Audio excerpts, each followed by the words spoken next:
hear this statement. When you say something you don't mean, law of attraction hears what you do mean.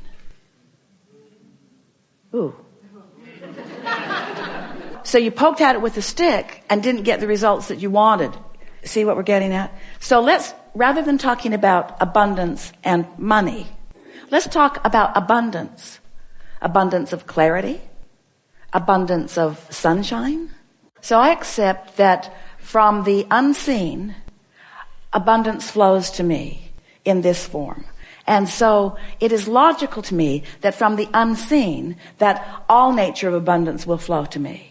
And that in the same way that I can be in a vibrational place of just allowing that to happen, I can be in a vibrational place of allowing more abundance on more subjects to happen. Feel how free-flowing that is? In other words, no resistance. Those statements were easy to make and felt good as you make them. Now that may be all the work that you need to do for one conversation that you're having with yourself. And you can tell that you've done good work because you have contemplated a subject and you felt good while you contemplated it. So we're going to make a statement to you, really to all of you. This is another refined point, very fine-tuning, deliberate creators that we are visiting with here today. So how do you feel about the concept of, in order to get the results that you want, if you've got some clogged pipes, just never mind them, lay some new pipes? Doesn't that make perfect sense to you? Isn't that an easy to understand concept? So now we just want to insert this very important understanding. When you're standing in the middle of clogged pipes, and you know you are because you feel uncomfortable, that's not the time to try to lay new pipes, because all you do is increase the clogging of the pipes that already exist. So here's a statement that we want you to remember. We want you to somehow, some way, and we'll talk more about that as we're moving forward, somehow, some way, get on this high-flying disc. It usually happens first thing in the morning, before things have come to thwart it. Sometimes you don't make it to breakfast. But first thing in the morning is when you're most likely to feel it. And the more you reach for it, the more you care about it, the more you milk it when you are there, the more you will own it, the easier it will be, the more the momentum will be there, the more often you'll be there, the easier it'll be to be there. So good to understand. Esther has taken it to such an extreme these recent days that anytime anything feels like efforting, may not even be a word, but she likes it. Efforting. Every time I'm efforting, she says, I know I haven't done the energy work. If I'm efforting, I haven't done the energy work. And sometimes she's been saying to us, Abraham, you know, I get it that you want us to be on the high-flying disc and that inspiration will come from that. And oh, how I love that feeling, she says. But there are some things that I have to do today, whether I'm on the high-flying disc or not. I got to do it today. It's due today. Whether I'm on the high-flying disc or not, I have to do it today. So what can I do to get on the high-flying disc? And then she says, and isn't that sort of efforting? If I'm doing a focus wheel to get on the high-flying disc, or if I'm deliberately thinking, and we say, that's as far as we would like you to take your efforting. Mm-hmm. She texted efforting to Tracy the other day, and autocorrect changed it to elfing. And she thought, that's much better. I'd rather elf it than effort it. So as you're reaching for this high-flying disc, what you begin to notice is that the effort factor becomes less. It doesn't feel like you're trying so hard and working so hard because you're not needing to compensate for misalignment. And you're carried in the momentum and in the inspiration of the alignment. And then life's fun. And that's what Esther means when she says, I feel like I'm becoming a vibrational snob. It's like, I'm not willing to play unless I'm up there. If I'm up there, I'll play. But I don't want to play unless I'm up there. I don't want to think unless I'm up there. I don't want to drive unless I'm up there. I don't want to do anything unless I know that I'm up there. So, Abraham, do I effort to get up there? And we say, well, you're just going to have to work this out. After a while, you begin noticing what things take you there, and the path of least resistance gets easier and easier. So let's say you're there, and it doesn't matter if you even know how you got there. Esther was talking to a friend on the telephone the other day, and they got on the subject, and they were laughing so hard. They were laughing so hard that neither one of them could understand what the other one was saying. What? I can't understand you. What? I can't understand you. And so Esther has decided that she never needs to meditate again. She'll just remember that conversation, and she goes right to that high-flying disc. In other words, when you get hold of something that feels like that, just milk it and milk it and milk it and milk it and milk it and use it for your reason for feeling the way that you're feeling. So here's the statement. We've been teasing you about it. It's time to deliver it to you. Do all of your laying of new pipes from your high-flying disc.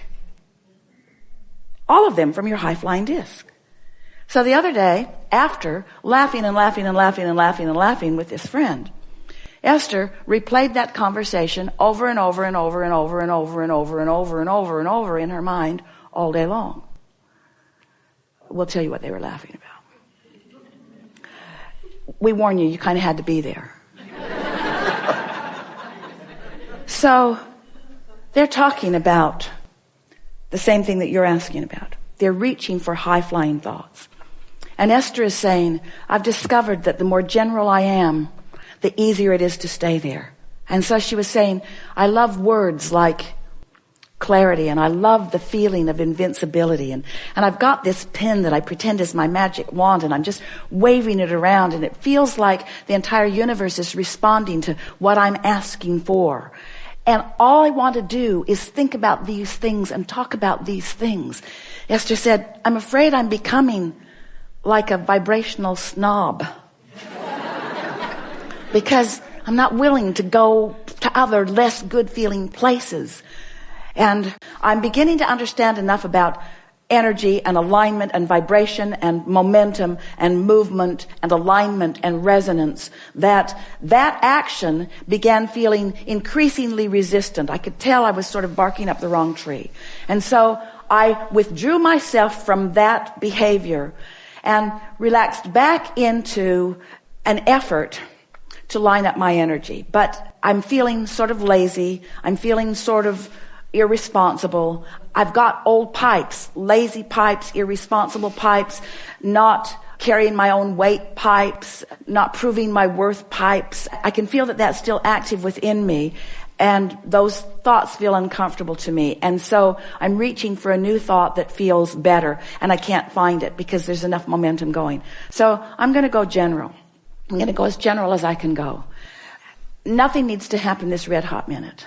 Whether I keep my nose to the grindstone in this moment is not going to make any difference in the outcome of this. I have the right and the ability to just relax into my good feeling for a minute.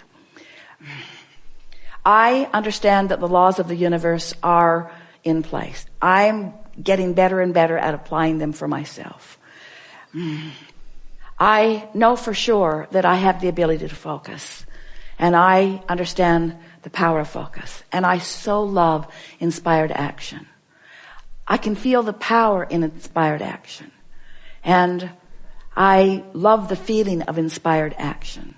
I love working in concert with the laws of the universe.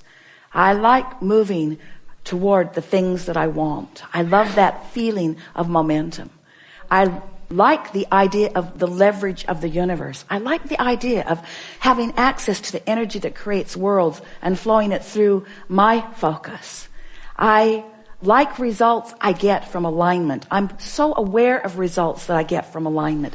This lighter feeling that I'm feeling right now is a manifested evidence that I'm coming into resonance with my own power.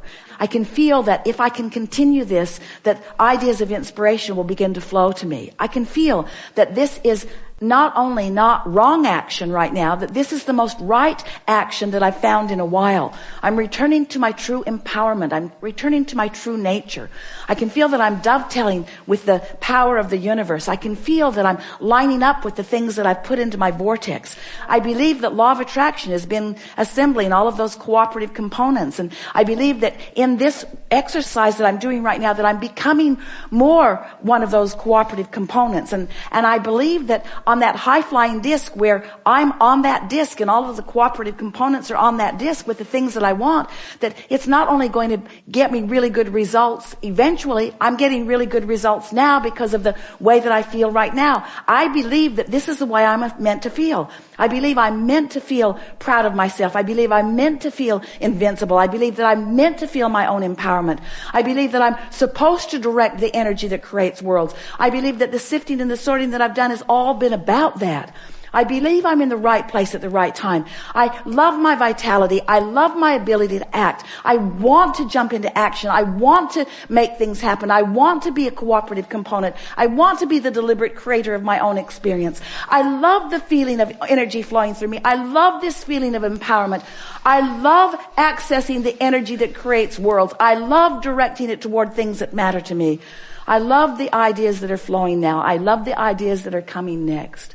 I love this world in which I live. I love everybody and where they are. I'm so appreciative of all of the action-oriented people in this world. I adore those who are acting no matter what, and I so enjoy those that are acting out of inspiration. I so love being one who is acting out of inspiration. I just love this action-oriented, inspired world in which I am such a vivid part. I'm so happy that I understand these laws of the universe. I'm so happy that I've redirected myself right here and now. I'm so happy that I found the high-flying disc. I'm so happy that I milked the momentum of the high-flying disc. I can feel that I'm now owning it for a while. I can feel that now I've done good work and that the evidence of this day is going to show to me the alignment that I've achieved. I'm expecting lots of inspiration today. I'm expecting lots of aligning with lots of other people that are on this high-flying disc. This is one of the most productive moments in time I've ever spent. I am so happy that I took the time to do what matters most and engage for myself and for the world at large and for others that I will co-create with. I'm so happy that I have become a cooperative component with the energy that creates worlds. And then all manner of cooperative components punctuate for you. Give you evidence all day today. Watch what happens. Your lives will be different just from participating in that high-flying rampage. Your vibrational set point has changed. Your point of attraction has changed just from participating that much. Can you imagine what's going to begin to happen as you deliberately reach for that high-flying disc and that you don't engage? Someone calls, I can't talk to you. Why not? I'm not on the high-flying disc. Where are you going? To the high-flying disc. What are you going to do? Milk it. So on and on and on and on. You've never heard two people snort more. So finding something like that and milking it just for the fun of it, milking it just for the clarity of it, causes you to practice that high-flying vibration and gain momentum of that high-flying vibration and make it more likely that that is the high-flying vibration that you own. Make it easier to be there.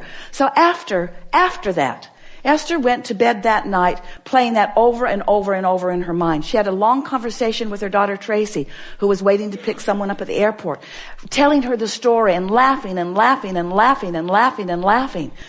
What fun it is to have conversations with those who, like you, don't mind being locked in that crazy room where you are not facing reality, where your undivided attention is upon whatever subject it is that makes you feel like that. So Esther went to sleep in that vibration. And when she awakened in the morning, such an interesting thing happened. Because her first thought, now she's been listening to us for a long time, talking about how when you pre-pave, when you go to bed thinking about good things, and you'll wake up thinking about good things. And Esther woke up, and the first thought that was in her mind was maybe the most troubling thought that she's experienced in the last several years. That was the thought that was in her mind. But she was so consciously aware of all of these concepts that we've been talking about that she said to herself right out loud, I've got 16 seconds to shake this thought.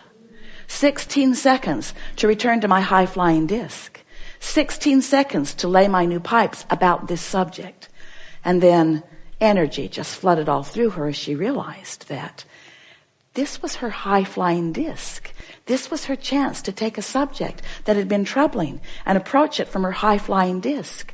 And she left it in a place never to return to again. You see what we're getting at? We've enjoyed this interaction more than words can begin to describe or define. And we want to acknowledge the vibrational place that you now are. These conversations go longer than they need to, but in the process, we do manage to find vibrational alignment more and more and more with that high-flying disc. And you manage, by your willingness to play here, by your willingness to focus, and by sheer being in the environment of this higher